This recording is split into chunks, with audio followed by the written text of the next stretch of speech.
COVID cases are on the rise again. 44 states, including Maryland, Virginia, and also the district, are reporting spikes in COVID-19 cases. Health officials believe abnormally hot weather, lower vaccination rates, and two new variants are causing this spike. 7 News' John Gonzalez is live for us from a busy emergency room in Maryland. John, good morning.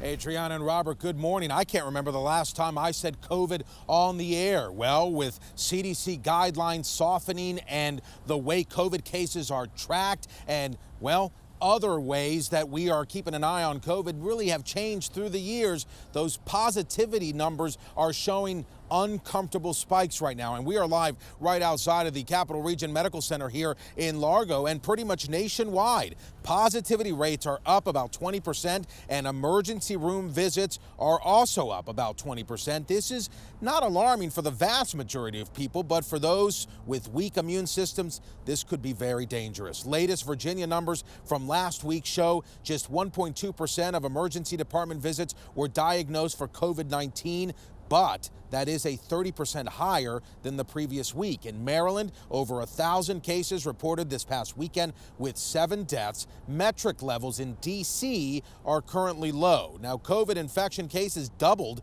from the beginning of June to the beginning of July in Virginia, according to the Virginia Department of Health. The good news is that while the number of cases is climbing right now, deaths from COVID continue to drop. Now, a local specialist in infectious disease spoke to 7 News, and he says heat is definitely playing a factor here. And that's driving people to be indoors and air conditioning. And that is similar to some of the conditions that help respiratory viruses spread so well in the winter.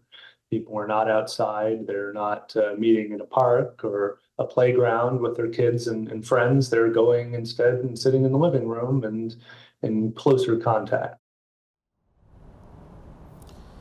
And of course, testing has gone way down as well. Only 22% of people in the U.S. also received the most updated vaccine, we are told. The CDC says effects from 2 new variants have not proven to be more severe, but infections are growing in at least 44 states. The new vaccines are being released by the major vaccine makers, we are told, this fall. Reporting live in Largo, John Gonzalez, 7 News. All right, John, thank you for that.